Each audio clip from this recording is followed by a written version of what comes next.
Happy Spiritual Sunday. We'll wait till we get a few people on. Oh, there we go. Hi, Jerry. Hi, Shannon. Hi, Beverly. Thank you, Beverly. I see you're already starting a watch party. Oh, Bob, Nancy. Okay, now it's starting to go. So please forgive me if I didn't mention your name because they're starting to show up a lot. Yes, love you also. Wow.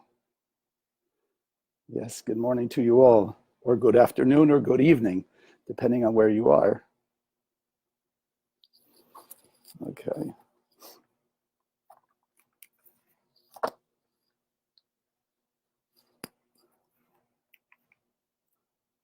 Yes. Boker Tov, good morning. So nice. I really thank you for joining us. I'm happy that you're inspired and you're learning, because I certainly learn and am inspired as we share this wisdom. And I just wanted to share with you, before we really get into this morning, of course, I decided again, pick up a book. You see it, Taming Chaos, and I opened it up. And as usual, it fits. So the Rav writes, centuries ago, the prophet Isaiah peered far into the future. Of what he saw, he wrote, then the eyes of the blind shall be opened, the ears of the deaf shall be unstopped. Then shall the lame man leap as an animal, and the tongue of the dumb, of the mute, shall sing. Another prophet, Jeremiah, followed that up with a vision of his own when he wrote, there will no longer be the necessity for one to request of his neighbor, teach me wisdom, as it is written, one day they will no longer teach every man his neighbor and every man his brother, saying, know the Lord, for they shall know me, from the youngest to the oldest of them. And then the Rav says, our age is also known as the age of the information superhighway, an age characterized by an explosion of knowledge at every cultural and economic level, and by advances in medicine and physics that border on the miraculous. Who can doubt that the time spoken of by Isaiah and Jeremiah is finally here? And for those of you who have taken the classes, and I'll just throw it out there, maybe a little nugget, but the Kabbalists teach that there are 7 millennium to this creation related with the 7 days of creation. We are currently, by the Kabbalistic counting, we're in the year 5780. So we are on the verge of the 1,000 years of the Sabbath, of Shabbat, of the day of rest, etc. So we're about, I think it was 97 or 98% of the way complete, which is why in the last few years there has been such an explosion of technology spreading, particularly from my point of view. My reference point is the wisdom of Kabbalah and the books of the Zohar have exploded in the last few years all over the world. Because the soul, remember, we always say the soul is filled with light. No human being on earth has an empty soul. We may have covered it up, we may block it, people may not be expressing it, etc., but everybody has a soul full of light. And therefore, as the years move forward, and now we're in 5780 out of 6,000, because by the year 6,000, there must be peace on earth. So this is why we're feeling such pressure and such stress. And we're also seeing such good, and as the Rav said, miraculous things taking place, and the explosion of this wisdom all around the world, because the souls are being awakened. And as the souls are awakened, we all know on a soul level, this wisdom, this technology, why we came here, what our purpose is, what we're doing here, and what our mission is simply one thing, one thing, only one thing. We couldn't share our light in the endless world, and therefore we could only feel filled with the light, but not fulfilled by the light.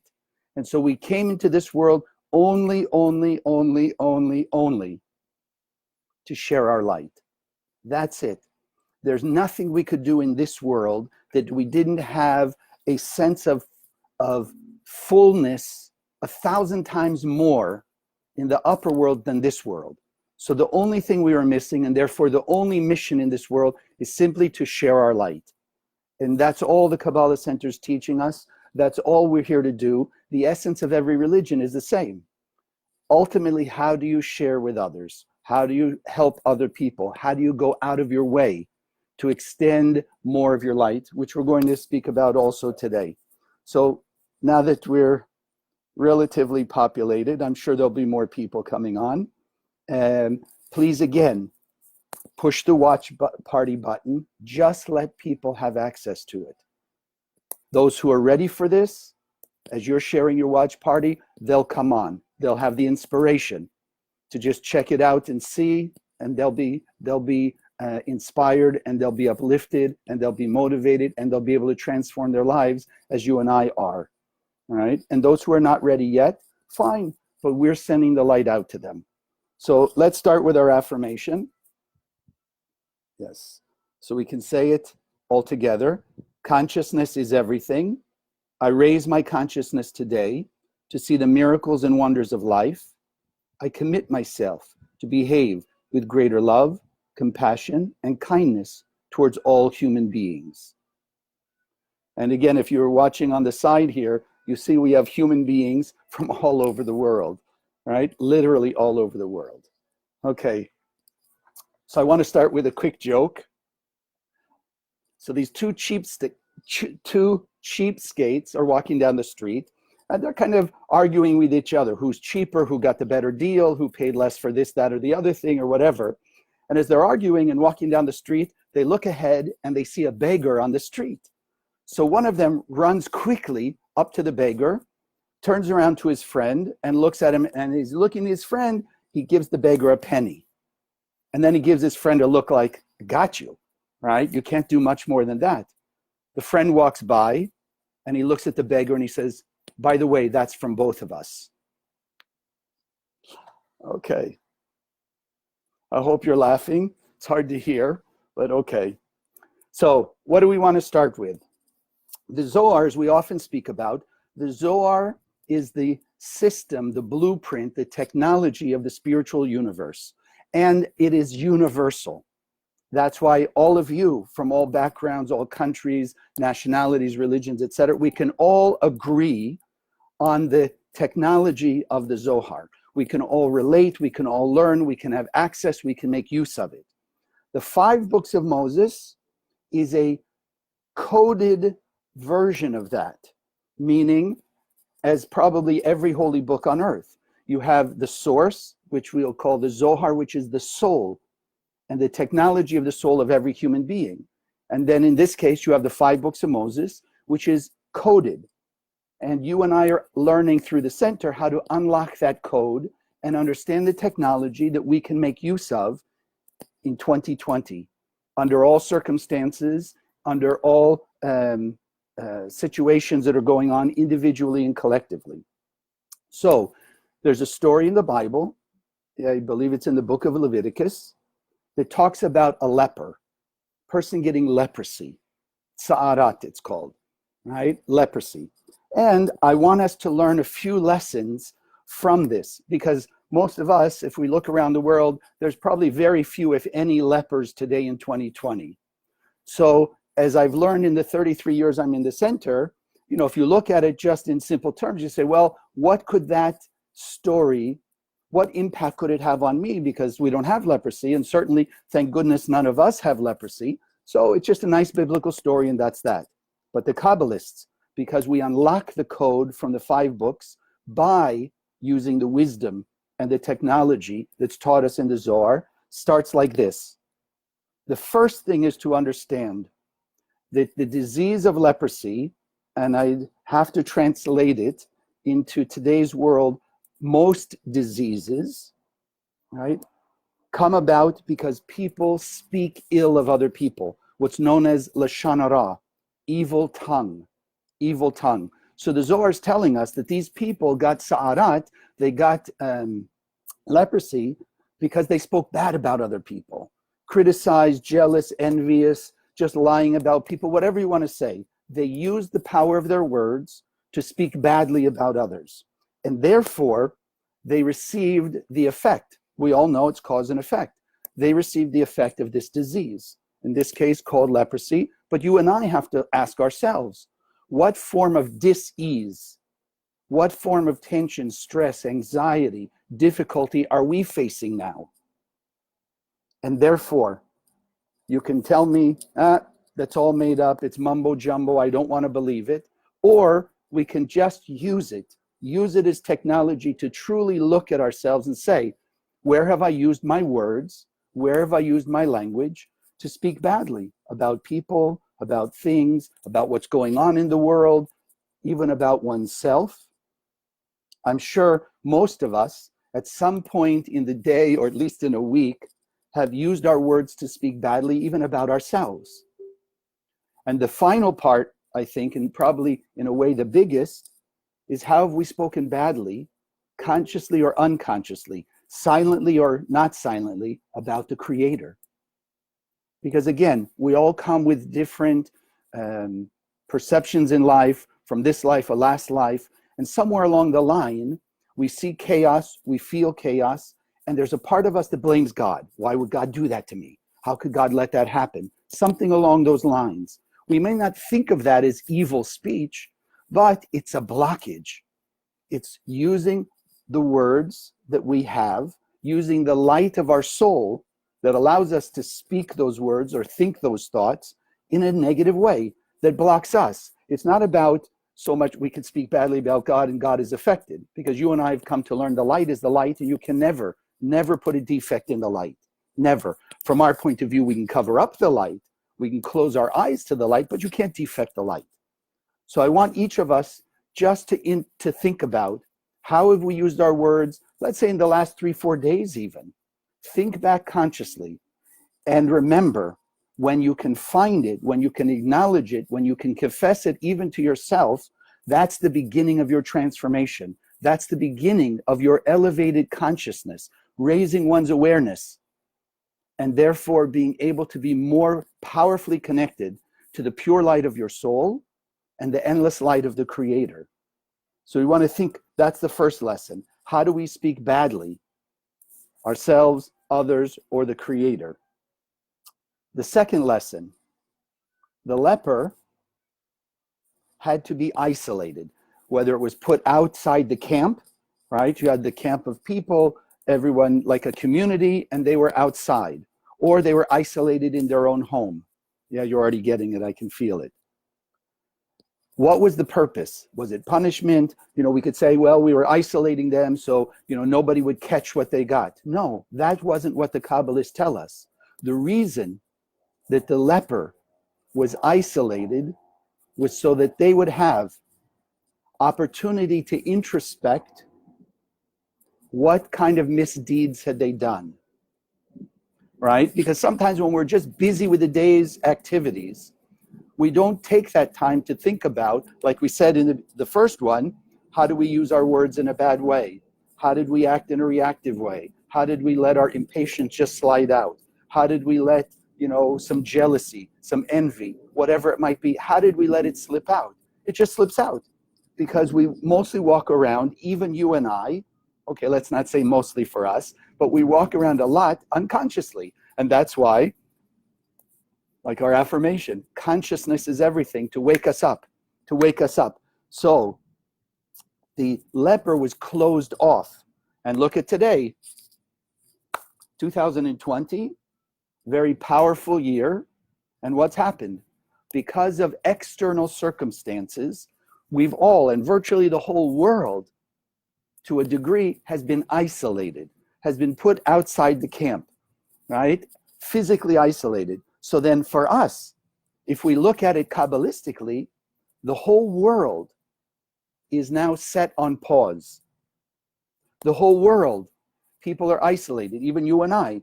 Yes, we have the benefit of technology that we can interact with each other. We can still have our lessons, but still, I'm over here in my home, you're over in your home, each of us are in our own place, etc. And even though once in a while we get out, we are mostly still isolated. Now, take the time of that pause. When we are having this interruption, let's say, in the usual way of operating, let's take that opportunity of interruption to look back on ourselves and say, okay, soul, let me listen to my soul. Let me listen to the pure and perfect light being that's inside me. Let me also have a desire to hear what it has to tell me. Because sometimes we can say, oh, sure, I'd like to know where I blocked myself in this and this and this, but we're really not open to hear it. We're really not open to hear it. We don't want to, because it's very painful. It's very difficult. It's uncomfortable. If I admit I have a fault, then I have to do something about it. And then also along the way, then I can't use my words to blame other people, right?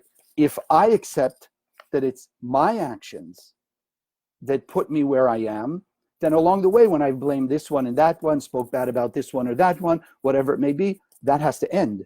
And that's very uncomfortable, very uncomfortable. At the same time, it's one of the most powerful things we can do, because by seeing where our faults are and remembering that we are always and always are, always will be pure and perfect beings of light, then I can unblock myself. Once I find a fault, I can remove the fault. I can transform it. Now, instead of blocking my light, I'm letting my light, that pure light of my soul, shine out into my life. And that's where the blessings come from. Remember, endless world, the only thing we didn't have, only thing, was the ability to share. Because the endless world was full. There was no emptiness that would allow us to be able to share something. I mean, think about it. In this world, you can only share with somebody who's open, who doesn't have that thing in that moment. Even if you think simple terms, if my hands are full of something, whatever it may be full of, I'm holding a lot of things in my hand, you can't give me something because I have no space to receive it. So in the endless world, everything was so full. The light was clearly infinite that we couldn't even perceive an empty spot to share the light that the Creator put in our soul. So we came into this world to seek out the emptiness, to seek out what we call a vessel to be able to share. So, of course, when somebody, or when we're feeling a lack, there's your opportunity. If I feel a lack, it's because I'm not sharing my light. But at the same time, when I feel that lack and I can pause, then I can think, wait, here's an opportunity for me to fill that lack by taking some of the light in my soul and extending it out into the world through that situation, through other people, whatever form it may be. So then let's stop and listen to our soul. How have we blocked ourselves? What is our usual reactive behavior? How do we see ourselves repetitively, acting with jealousy or fear or insecurity or guilt or shame or greed or ego or intolerance, whatever it may be? Essentially, it doesn't matter what it is. It's acknowledging that it is, and it is a blockage, and therefore, as I can transform through it, I raise myself up to a higher level, my world becomes more enlightened, and therefore more fulfilling. And then I can take on the next fault or the next blockage, because I've grown now.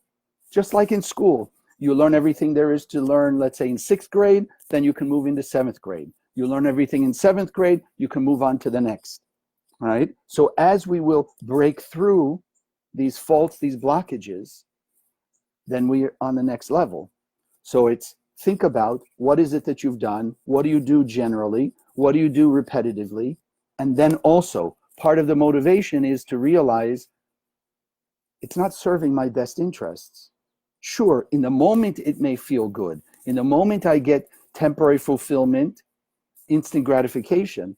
But long term, it doesn't, because I can see now, as I look at it objectively, it just causes a similar thing again and again and again and again, which is why people have repetitive challenges.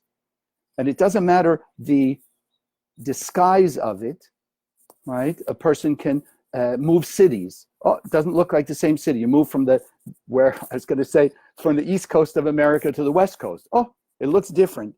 But our correction, our tikkun, follows us. And therefore, whatever blockages we have follow us to the West Coast of America. And what happens then? The same thing, because that blockage will attract another challenge, another opportunity to be aware of the blockage and break through the blockage. Because remember, how did we start in the endless world? Pure and perfect beings of light. We came here only to share our light, to manifest that light and be totally fulfilled. So this physical world also is still pushing us to grow, to find our blockages and to break through those blockages. Okay. Third lesson. The Zohar explains that sa'ara, right, sarat, this disease we've called leprosy, is actually a blessing. Actually a blessing. Why? And this may be a little deep, and listen to it again, do some more study. There is temporarily in this world what appears to be a negative force, right? There are forces, we call it the opponent, sort of the source inside of us, that spiritual parasite that sits in part of our brain, that's an influence that wants to take our light, because that's the only way it can survive. Like a parasite, it needs energy from its host.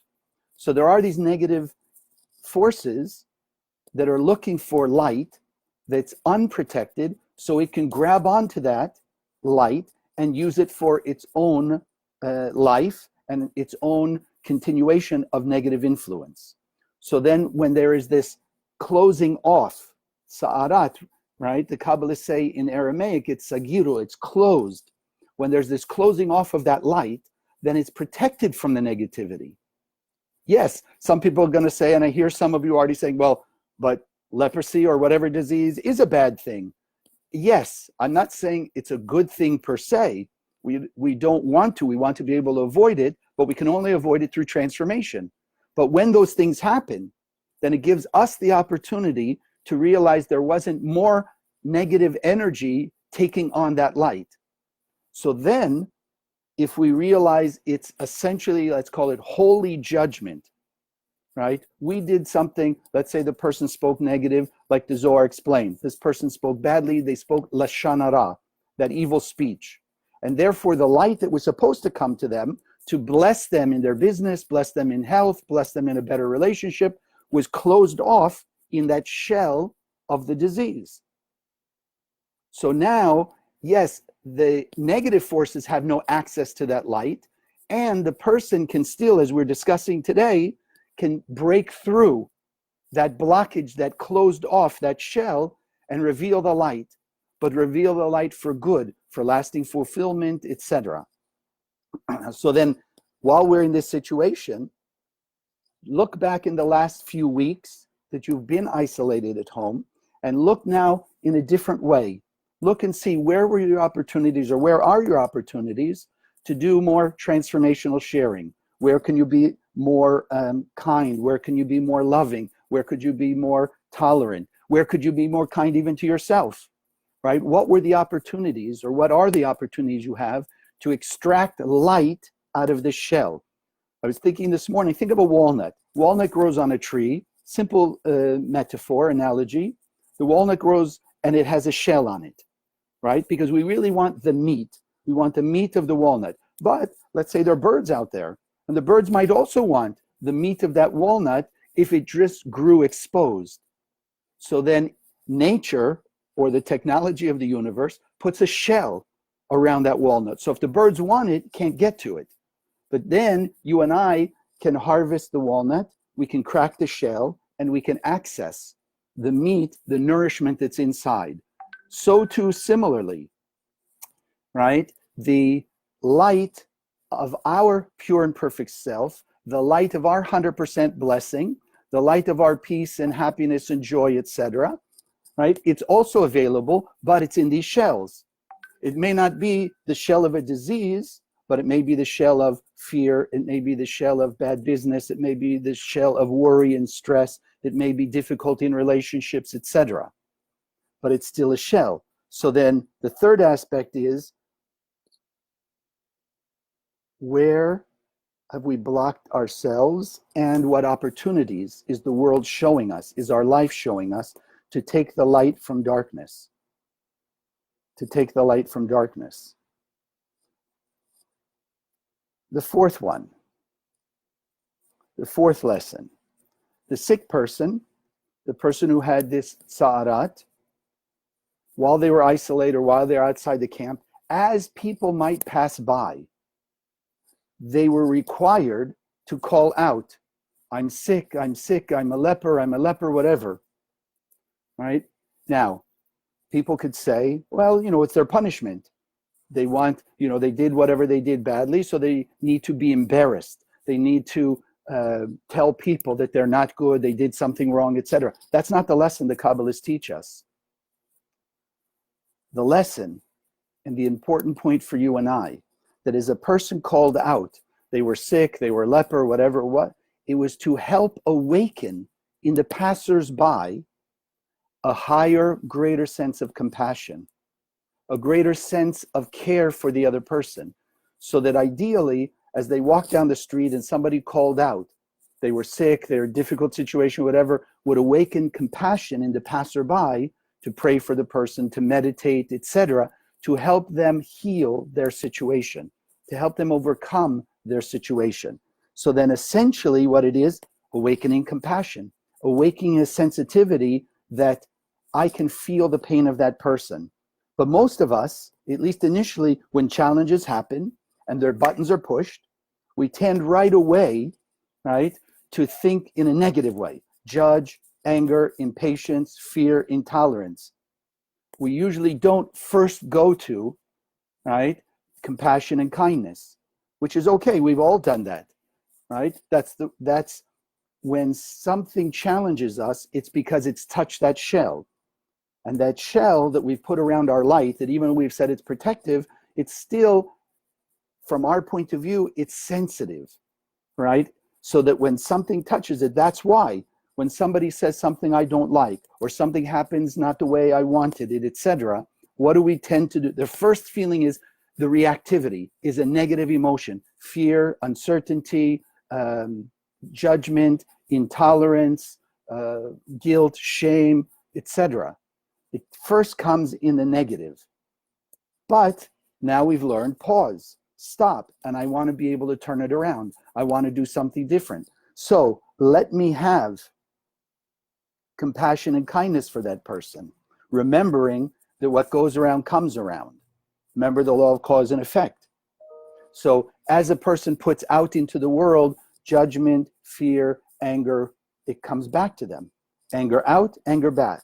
Impatience out, impatience back. Yes, it doesn't always happen immediately. Sometimes in our days, it's starting to happen a little more immediately, but in general, we don't see it right away.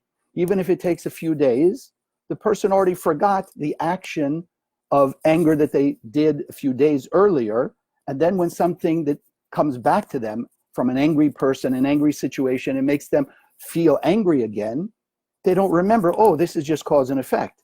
It just went out there, came back. So then again, if ego goes out, ego comes back, right? Insecurity goes out, insecurity comes back. At the same time, cause and effect is just a law of cause and effect.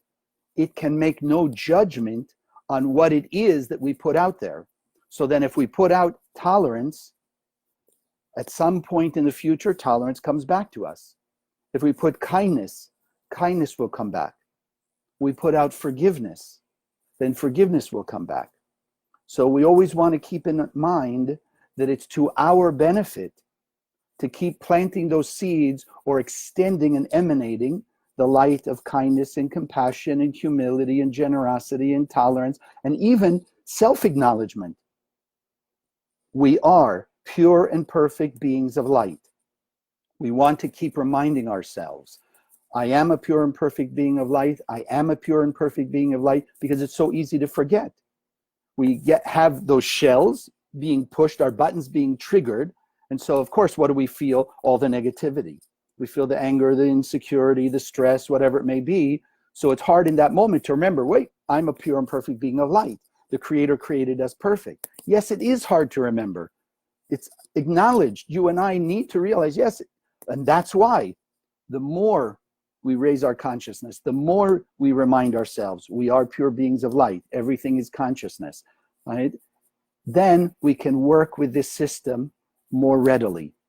It becomes easier to operate proactively, to share and break that shell. Because remember, what makes it so difficult is I have to face my fear, I have to face my anger, I have to face my insecurity, and I have to share kindness, love, compassion against, to like break that wall. And this is why we teach. It's more powerful. It's a exponential growth when we can transformationally share. We can share against our desire to receive. Sharing with our loved ones, sharing with kind people, Yes, it's also good, but it doesn't help us grow at all, or it doesn't help us grow much because it's easy. But when there's that nasty person or that nasty situation or that thing we don't like, or we think they're trying to get at us, and we can still extend light against what the opponent's telling us to be judgmental, intolerant, unaccepting, negative, critical, etc., when we can extend light against that opposing push, that's when we grow the most. Just like our physical muscles. You grow your muscles by exerting against a heavier weight, or pushing yourself another minute or two on the treadmill, etc. You go against your comfort in order to extend yourself, in our case, extending the light. That's when there's exponential growth. The light is brighter and double. We broke the shell, so there's more light shining in our life, and therefore more light will come back. That's the beauty. So think about now, how can you extend in the last week, since we met last week? Think of the different situations that have come to you, people, places, and things, and realize those are opportunities. Those have been your opportunities and can still, right? And can still be your opportunity to share transformationally, to go against your desire to receive oneself alone, and grow and grow. And remember, when you break the shell, then the shell's attraction of chaos and challenges and difficult situation disappears. And the light that you're revealing will then attract greater light situations, a greater sense of inner peace, a greater sense of inner strength, a greater awareness of the light in you. And it will attract more blessings in your life, greater peace, love, health, new ideas. I've heard stories and continue to hear stories. People who are trapped at home, people who've been furloughed, whatever it is, coming up with new businesses, new ideas, because they've taken the time and made the effort to think outside the box, to interrupt the status quo of this is just the way the world goes, and they're sort of unconscious living. Now they're becoming conscious. Necessity is the mother of invention when we will let it, because our soul already has the ideas, the thoughts, and the things that can connect us to a higher level of our light.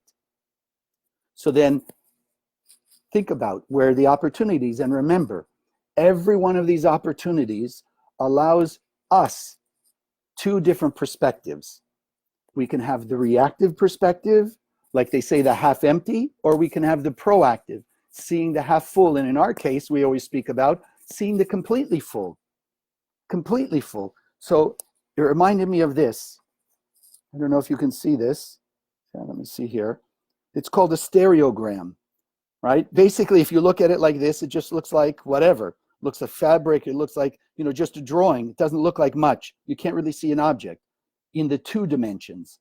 But when you refocus your eyes, some of you probably are more readily able. Some of you really have to work at it. But when you refocus your eyes, you can see a three-dimensional image inside what looks like just two-dimensional scribble. But the beauty of this metaphor, the light, the infinite light, the solutions, the answers, all your good, all your blessings, etc., exist at the same time as what? As the 99%, the light, the solutions, the answers, the light of your soul. So yes, every difficult situation, every challenge, every obstacle, we can look at it two-dimensionally. Just see it. Okay, this is a nasty person. They said a nasty thing. This isn't going my way. Oh, woe is me, etc. Or we can stop, what we call the pause, refocus. Like we're refocusing our eyes to see the 3D, pause and refocus and say to yourself, no, I know the light is here. The solution is here. Let me listen to my soul. Let me access that 99%. Let me go beyond what I see just in the physical and with my five senses to go to my sixth sense, to go to the light of my soul. And this is why, like the leopard had to cry out that they were sick to awaken a sense of compassion. Because again, most of us were, before all of this, so busy with our life, we didn't even really truly notice people around us. We didn't really see all the pain and suffering in the world. Or we may have seen it like as a glance. You kind of drive by and you say, and then you go, what was that really going on? I didn't quite see all the details. But the Kabbalists are teaching us, no, each of us, part of our spiritual work is to raise our consciousness, to feel the pain, to feel the suffering of other people, to feel the pain, to feel the suffering. Now think about it. Our body is made up of many different organs. So you say whatever it is, let's say we got 100 different organs in our body. If one of them has a blockage, doesn't function perfectly, can we say, well, it's only 1 out of 100, let's just get rid of it? No, that one, when it's blocked, affects all the other 99 organs. We feel it. We cannot separate the organs of our body and say, well, that's okay. Even our little toe, right? Most of the time, do we really, really have consciousness about our little toe? I mean, let's be honest, probably not. But heaven forbid you're walking barefoot and you bang your little toe into the leg of a chair or a piece of furniture, whatever it is. Now tell me honestly, can you say, well, forget it's only the little toe? Or are you all of a sudden focused all the parts of your body on the pain of that little toe? And so the Kabbalists teach us, as we can feel, as we grow our consciousness, as we raise our conscious sensitivity to the pain and the difficulty of other people, then, like our own, we will want to do something immediately to alleviate that pain, to have some sense of relief. And this is where the Kabbalists explain to us the concept that's right near in the Bible, this concept of the leper. Not far, few chapters later, we have this phrase, love your neighbor as yourself. Love your neighbor as yourself. So the Kabbalists teach us, no, it's not about altruism. We're not here to be altruistic. Well, okay, I'm going to love my neighbor as myself. I'm just going to be nice. I'm just going to be good to that other person just because I'm such a good person. No, we're learning here. I'm just checking some of the comments. Yeah. We're learning here how that love your neighbor as yourself is not altruism. It's truly self-protection. It's for my own spiritual and physical survival. Because why? The more I'll feel the pain of the other as if it's my pain, because we are one soul, then I will naturally, automatically want to do something to help eliminate that pain. So in our case, we can scan the Zohar. We can pray and meditate. We can send light. We can actually give them a Zohar. You have no idea how many people in the last week or so have shared with me that they know somebody who has a difficulty. I have one person in particular. They have a relative who was sick in the hospital, and they made sure not only to ask people to scan the Zohar and help them, but they made sure that person in the hospital had their own Zohar, so that as the rest of us were sending them light, it was more powerful for them. And to the extent they were able, while they were in the hospital, to do their own scanning and help speed up that process, well, I have good news. I heard 2 days ago that they're not only out of ICU and feeling better, but out of the hospital and came home better and better every day. So these miracles are happening. So when we're scanning our Zohar and sending light to all the people in the world who are going through difficult situations, when we're making sure, to whatever extent, we're handing them a Zohar. I have people who walk around, even though we're isolated in our houses, people walking around their community. And here and there, they're offering people that they know, that they're familiar with, or whatever, a pocket Zohar, things like that. So spread of the Zohar. And then we have the project of bringing Zohar all over the world.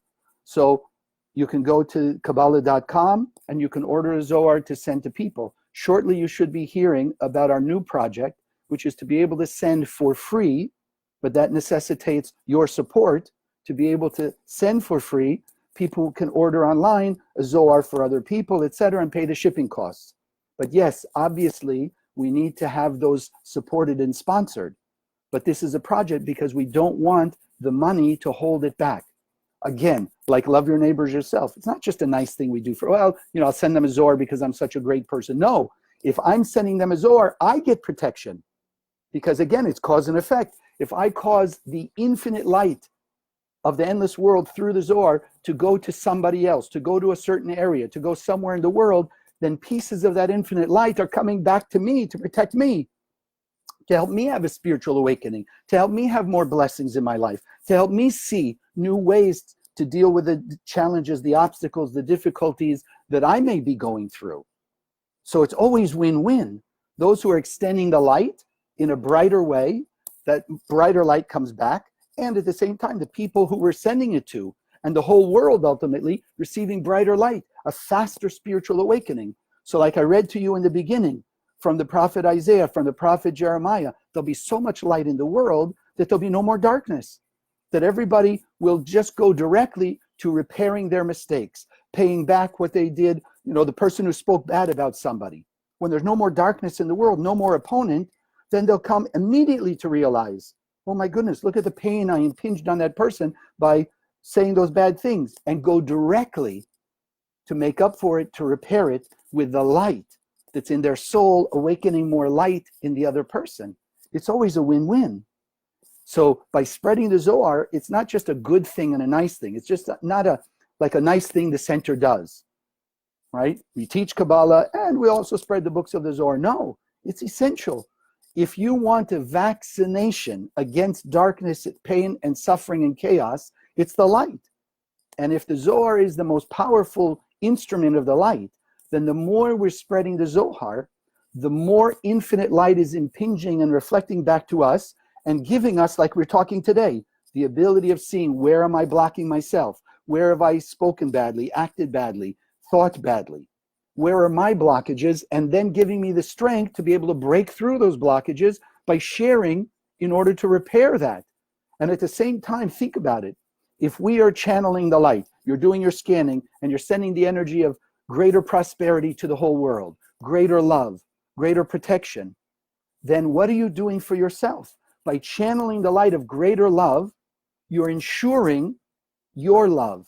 If you're sending protection, you're increasing your protection. And therefore, again, it's not altruism, but if I'm sending light to protect people or help people through their difficult situations with relationships, with their business, with their health, with peace of mind, etc., then I'm vaccinating myself and preventing those kinds of things from happening in my own life. The light of the Creator is always win-win.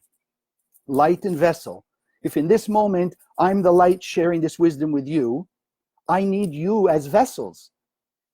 So I'm gaining by sharing and extending this wisdom that I've been taught all these years and I continue to learn and share with you. You're receiving the upliftment, the inspiration, the motivation, and then you will turn around and you'll share this like we do with the watch parties. That's the beauty of the watch party. You're just now extending light to other people. You're taking your light and shining it into their vessel.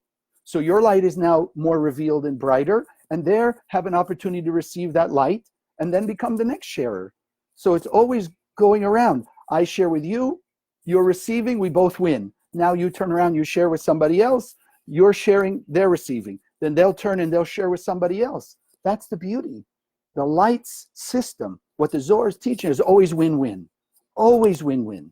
You cannot have a truly better life in a lasting way if you're not extending light to influence other people and help other people also have lasting fulfillment.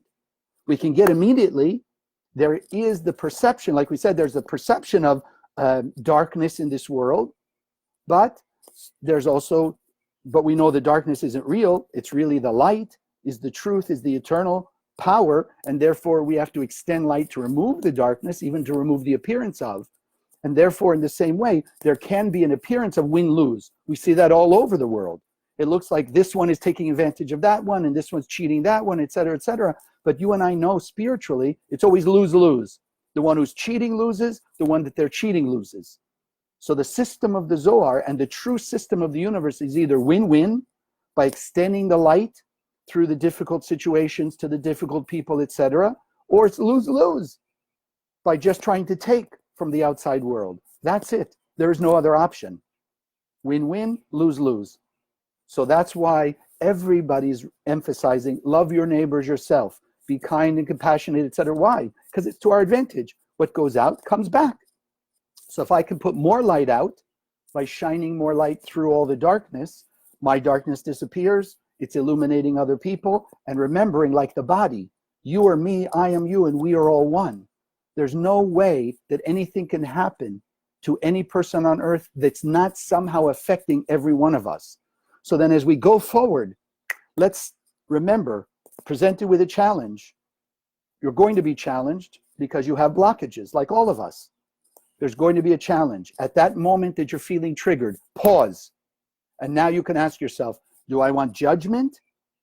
And therefore, do I want to judge this person and therefore put judgment out into the cosmos that comes back, heaven forbid? Or do I want to extend mercy, extending the light? And please remember, especially those of you who are newer, when you extend light to negative people, it doesn't mean you have to be their friend, you don't have to hang out with them, etc. But even as you part ways, part company, you move away from them and you may never see them again. For your benefit, you need to extend light to them. Light while you're moving away from them, so that you're protected in that greater energy of the light. Because otherwise, like we've said, if you just run away from a bad person reactively out of anger, resentment, etc., wherever you go next, the anger and the resentment, which is that shell, will just attract another situation that will give you another opportunity to realize it's your anger, your resentment, and therefore you need to break it. You need to break it by extending the light of kindness, love, and compassion. And as you and I, who are learning this wisdom, and we're expanding our consciousness and expanding the light that we are awakening in us, and as we're making the effort to remember, to feel, to truly feel the oneness of all humanity, like I feel the oneness of my body. Every part of my body is affecting me. Every human being on earth is affecting me. Yes, like we said with a little Torah, I may not feel even billions of people in the planet right now consciously, but if I'll stop and I'll be conscious and I'll dig into my soul and I'll remember and I'll connect with through my soul to everybody's soul on earth, then I will have that greater awakening and that greater motivation to help spread the light around the world until, like I read to you in the beginning, till the words of the prophet, that the whole world will be filled with the wisdom of the Creator and the light of the Zohar. And no more will people have pain, suffering, and death. God bless you. Thank you for joining us. So, let me see. Yeah. Okay. I want to thank you all. Yes, we're going to do our meditation here in a moment, but I don't want to forget, yes, thank you. And I know some of you are writing comments. You know, some people are going through very, very difficult situations. We understand that. We're not trying to deny the pain that people feel as they go through difficult situations. The opposite.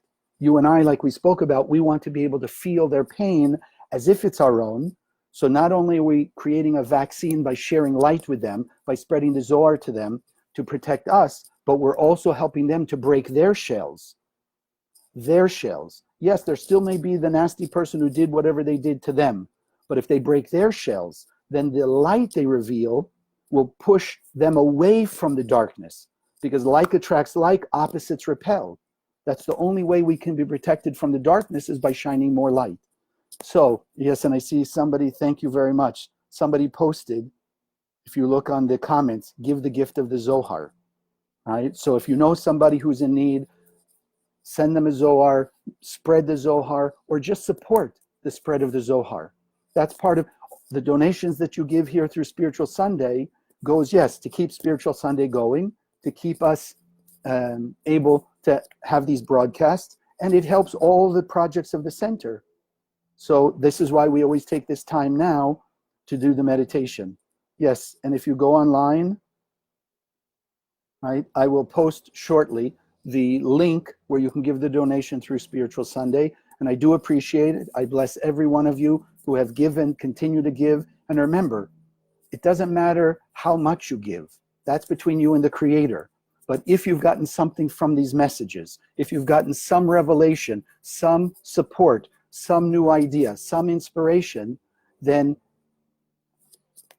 I ask you from the bottom of my heart, help us do that same thing for other people.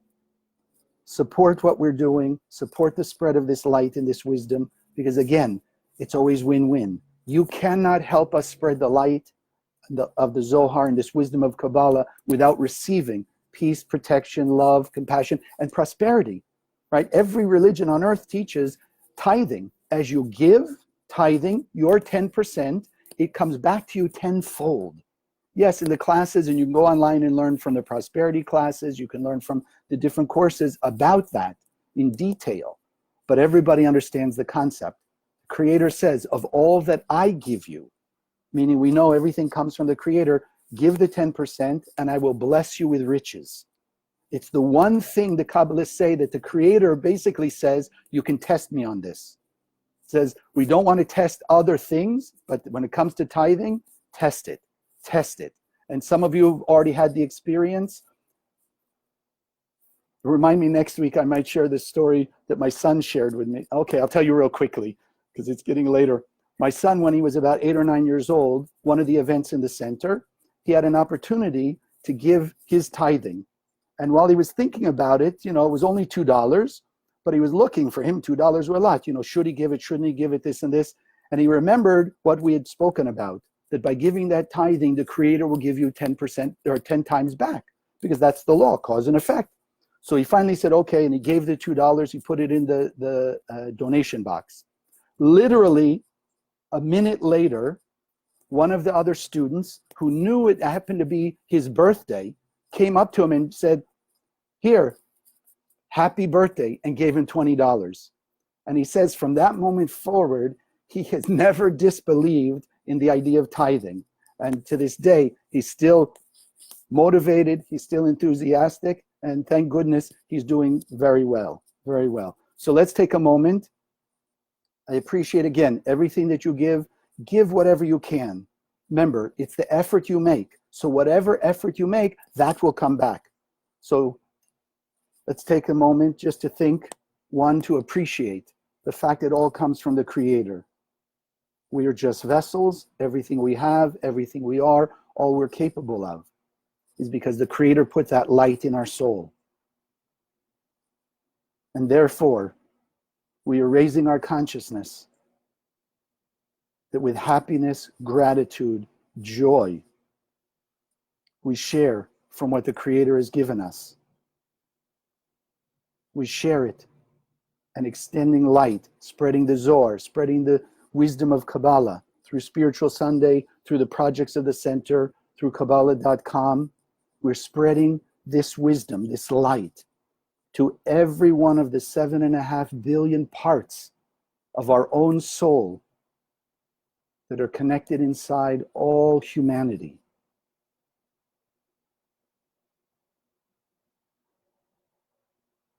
I raise my conscious awareness that as I share, as I give to spread the light, I am actually receiving more than I'm sharing. Because the universe will reflect it back many, many times over.